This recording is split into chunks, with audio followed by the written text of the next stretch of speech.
Hello everyone good morning मैं संगीतार मैं एटा भितर आपन सकलोके स्वागतम जनाइছো আজি ৰাতিপুৱাৰ পৰা ভিডিও আৰম্ভ কৰি দিছো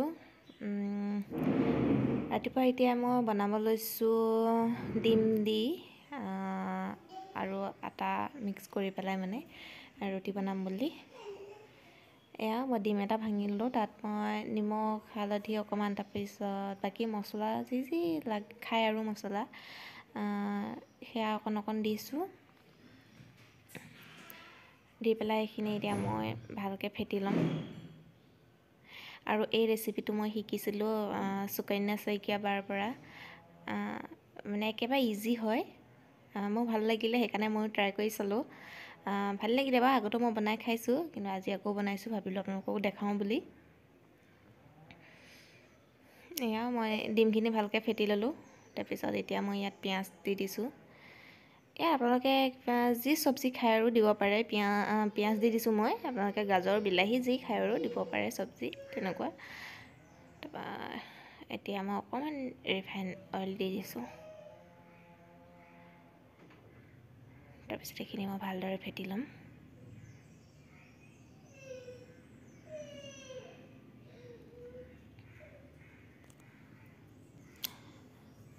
এখিনি ভালকে ফেটি লোৱাৰ পিছত তাৰপিছত মই আটা দিম আটা মই কোনো জোখ অনুপাতে দিয়া নাই মই আন্দাজ কৰি দিছো আৰু মই কেই চামুচ মান এনেকে আটা দি দিছো তাৰপিছত এখিনি ভালকে মিলাই লম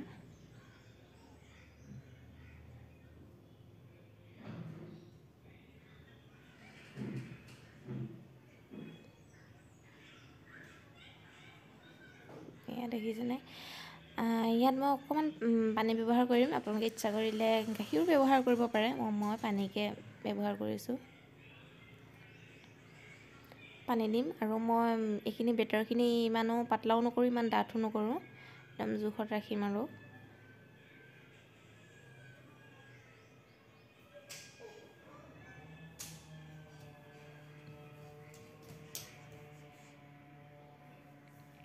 এনেকে ভালদৰে ফেটি লম চাব যাতে গুটা গুটা হৈ নাথাকে এয়া দেখিছেনে মই পৰা ফেটি আছো ফেটা হৈ গৈছে আৰু অকমান ডাঠ যেন লাগিছে মই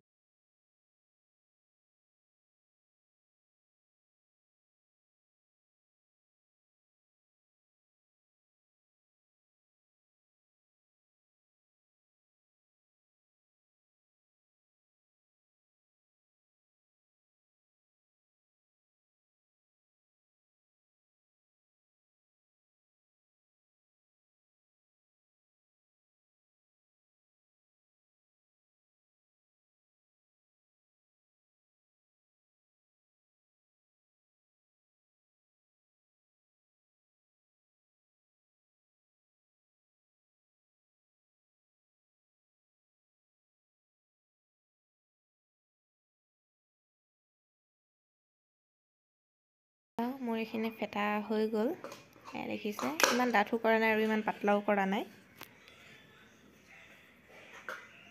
এয়া এতিয়া মই তাৱাখন লৈ লৈছো এনেকে তাৱাখন অকমান ৰিফাইন অইল দি দিম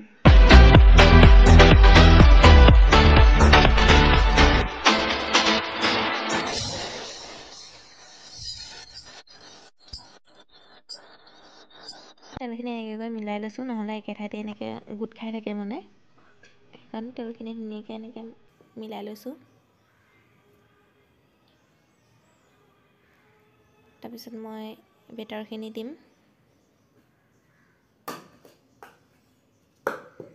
দেখিছেনে বেছি ডাঠো হোৱা নাই বেছি পাতলাও হোৱা নাই ধুনীয়া জোখত হৈছে আৰু দি পেলাই এনেকৈ তাৱাখন অকমান এনেকে ঘূৰাই থাকিলে হ'ল আৰু নিজে নিজে আহি যাব ঘূৰি আহি গৈ থাকিব মানে এনেকে ঘূৰাই দিলে হৈ যায় আৰু মানে অকমান সময় এনেকে ৰখা পিছত এটা সাইড সিজা পিছত অলপ এনেকে উঠি অহা নিচিনা হৈ যায় তেতিয়া লৰাই দিলে হৈ গল মানে ইলুটি খিলুটি কৰি এনেকে লৰাই থাকিলে হৈ গল আৰু একেবাৰে ইজি হয় ৰাতিপুৱা নাস্তা চাহৰ লগত একেবাৰে ইজি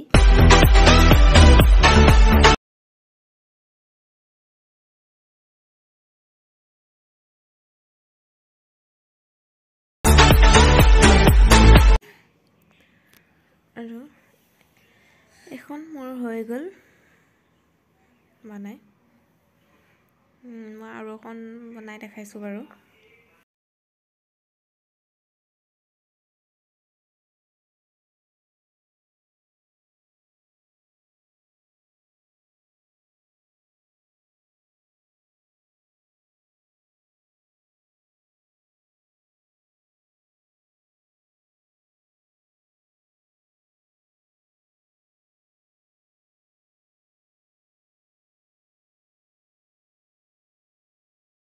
এয়া আমাৰ চাহ ৰেডি হৈ গ'ল। এয়া টমেট' চচ। এফালে ল'ৰা আহি মোক কোচত উঠি ল'লেহি। এয়া টমেট' চচ। টমেট' চচটো মই ঘৰতে বনাইছোঁ। কোনোবাই যে টমেট' চচটো ৰেচিপি বিচাৰিছে তেনেহ'লে মোক কমেণ্ট কৰি জনাব। আৰু এইফালে চাহ তাহ খোৱা হৈ গ'ল, বাচন চাচন ধুই ল'লোঁ। তাৰপিছত এতিয়া এয়া মই ওলকবি আৰু ফুলকবি এনেকৈ সিজাইছিলোঁ অকণমান আচাৰ বনাম বুলি। সিজাই পেলাই এতিয়া মই এইখিনি ধুনীয়াকৈ ৰ'দত দিম। ৰ'দত অকণ শুকুৱাই ল'ম।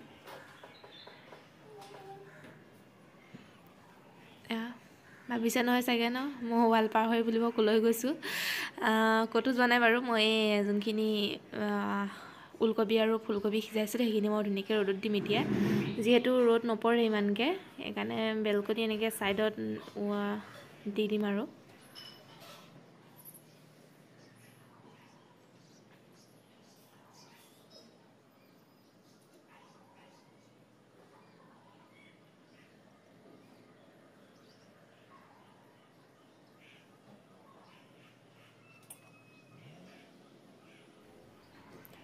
আৰু মোৰ এইখিনি ৰ'দত দিয়া হৈ গ'ল। এতিয়া মই গা ধুবলৈ যাম। গা ধুই আহিলোঁ। গা ধুই আহি মুখত কিবা এখন সানি লওঁ। তাৰপিছত ভাতত লাগিব এওঁৰ ডিউটি আছে, ডিউটি যাব। খাই বৈ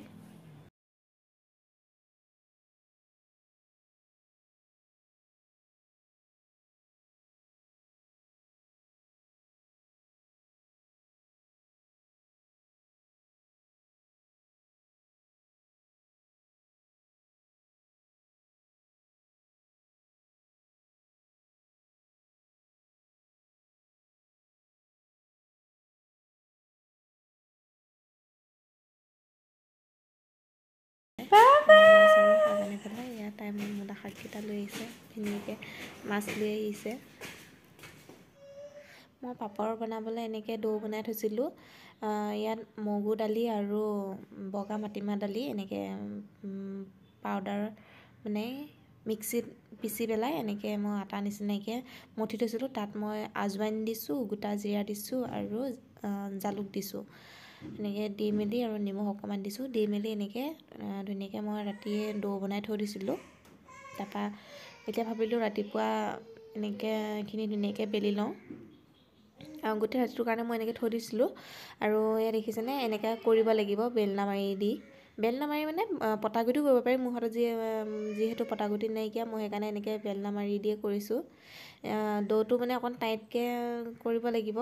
আৰু ইফালে আমাৰ ল'ৰাই আহি পৰা মোবাইলৰ সন্মুখত হাঁহি আছেহি। এনেকৈ কৰিব লাগিব। মানে কি অকণমান টানকৈ ডোটো বনোৱা হয়, সেইটো কাৰণে এনেকৈ কৰি পেলাই ঢিলা কৰি ল'ব লাগিব। দেখিছেনে মই কেনেকৈ কৰি আছোঁ, ঠিক তেনেকৈ মানে পটাগুটি কৰিলেও বেছি ভাল হয় আৰু। সেইফালে মই ভাতটো ভণ্টিক বনাব দিলোঁ। যে মই এইটো ডো বনাই থৈছিলোঁ, মই পাহৰিয়ে গৈছিলোঁ। তাৰপৰা দেখিহে মনত পৰিলে, সেইটো কাৰণে ভাতটো তাইকে মই বনাব দিলোঁ। আৰু এইখিনি মই জল্দি বনাই ল'ম।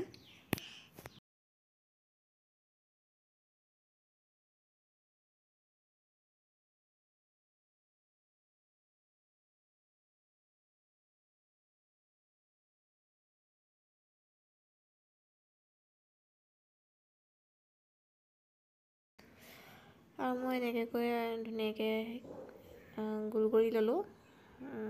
এতিয়া মই ইয়াত মাজতে দুভাগ কৰি দিম। দুভাগ কৰি এভাগ থৈ দিছোঁ। এইখিনি মানে কি বতাহ লাগিলে সোনকালে শুকাই যায়, সেইটো কাৰণে শুকাব দিব নালাগে। আৰু মই এনেকৈ চাকু এখনে সৰু সৰুকৈ কাটি লৈছোঁ, তেতিয়া মানে ধৰক সুবিধা হয় আৰু।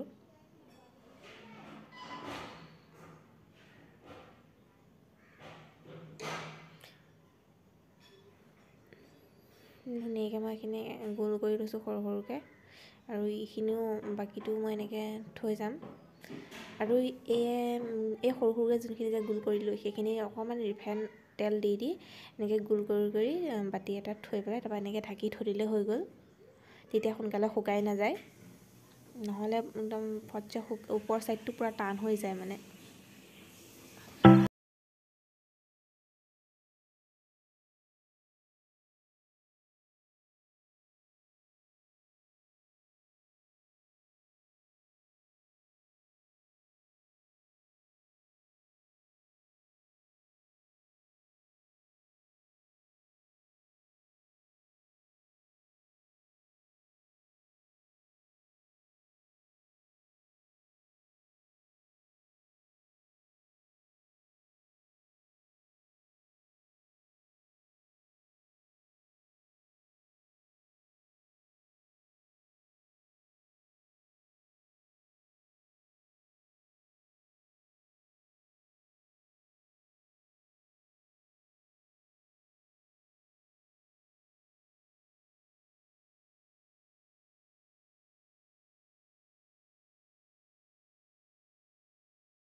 আৰু এইখন চাওক মই কিমান পাতলাকৈ বেলিছোঁ দেখিবলৈ বহুত ধুনীয়া হৈছে নহয়নে আৰু এনেকৈ কাপোৰ এখন মই ৰ'দতে দি লৈছিলোঁ এতিয়া তাত মই এনেকৈ মেলি দিম একচুৱেলি ৰ'দত নিদিলেও হৈ যায় ফেনৰ তলত এনেকৈ মেলি দিলেও হৈ যায় তেতিয়া বেছি ভাল হয় আৰু ফেনৰ তলত দিলে মই এনেকৈ ৰ'দতে অকণমান দি দিছোঁ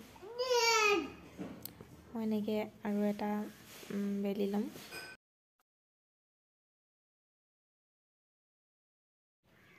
আৰু এয়া মোৰ পাপৰ বনোৱা হৈ গ'ল দেখিছেনে ছেকেণ্ডখনত কিমান ধুনীয়া পাতলা হৈছে আৰু এফালে এওঁ ভাত পানী খাই বৈ ডিউটি যাবলৈ ৰেডি হৈ গ'ল এওঁক সোনকালে খুৱাই বৈ পঠিয়াই লৈছোঁ তাৰপিছত আমি খাম আৰু এফালে ল'ৰাই বাপেকক টাটা দিছে এওঁ ডিউটি যাবলৈ ৰেডি হৈ গ'ল এওঁ এতিয়া ডিউটি যাব এতিয়া এওঁক ডিউটিলৈ পঠিয়াই মেলি এতিয়া আমি ভণ্টিয়ে মই ভাত খাম তাৰপিছত আনফালে মই পাপৰ শুকাবলৈ দি থৈছোঁ আৰু এতিয়া আমি ভণ্টিয়ে মই ভাত খাবলৈ বহিলোঁ ভণ্টিয়ে ভাত বাঢ়ি দি আছে আনফালে ল'ৰা টাটা দি আছে ইয়াত দেখিছেনে ল'ৰাক ভাত খুৱাইছোঁ নাখায় ল'ৰাক যে ভাত খুৱাবলৈ কি কৰিব লাগে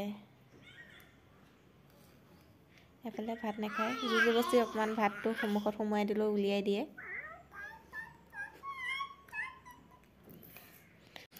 আজি আমাৰ ভাত একেবাৰে চিম্পুল হয় শাক আলু ভাজিলে তাৰপিছত ফ্ৰেঞ্চবিন আলু ভাজিলে আৰু মাছ ফ্ৰাই চালাড সেয়াই আৰু চিম্পুল ৰাতিপুৱাই ভাতটো এনেকৈ খাই ভাল লাগে আৰু এইফালে মই পাপৰ শুকাব দি থৈছোঁ এইখিনি দেখিছেনে পাপৰখিনি কেনেকুৱা হ'ল মানে এইখিনি যে মই ৰ'দত শুকুৱাইছিলোঁ সেইটো কাৰণে এনেকুৱা হৈ গ'ল একচুৱেলি পাপৰটো ৰ'দত নুশুকুৱালেও হৈ যায় ফেনৰ তলত দি দিলেই হৈ গ'ল ধুনীয়াকৈ শুকাই যাব প্ৰায় এঘণ্টা আধা ঘণ্টামান লাগে আৰু ধুনীয়াকৈ শুকাই যাব। আৰু এইখিনি ধুনীয়াকৈ টিফিনত ভৰাই থ'ব পাৰিব, এনেকৈ ডাঙৰ টিফিনত পাপৰখিনি ধুনীয়াকৈ ভৰাই থৈ দিব পাৰিব, বহুত দিন যাব। আপোনাৰ ইচ্ছা, আপুনি 1 মাহ ৰাখে 2 মাহ ৰাখে, ধুনীয়াকৈ ৰাখি দিলে হৈ গ'ল। আৰু এইখিনি মই ফেনত শুকুৱাখিনি এনেকুৱাই হৈ থাকে।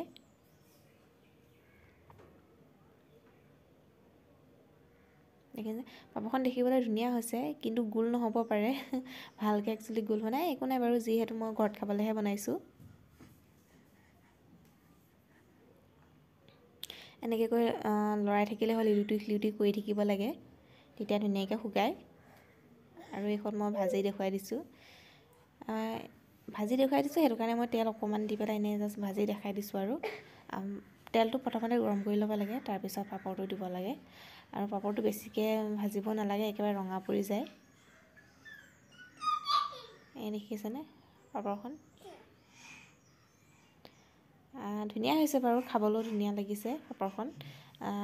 আপোনালোকে যদি ট্ৰাই কৰি চাব বিচাৰে, ট্ৰাই কৰি চাব পাৰে।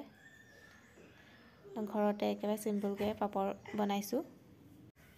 আৰু আজি এই ভিডিঅ'টো চাই আপোনালোকৰ কেনেকুৱা লাগিলে মোক কমেণ্ট কৰি জনাব। আৰু মোৰ চেনেলটো ছাবস্ক্ৰাইব কৰি দিব। আৰু এইফালে মোৰ পাপৰ ৰেডি।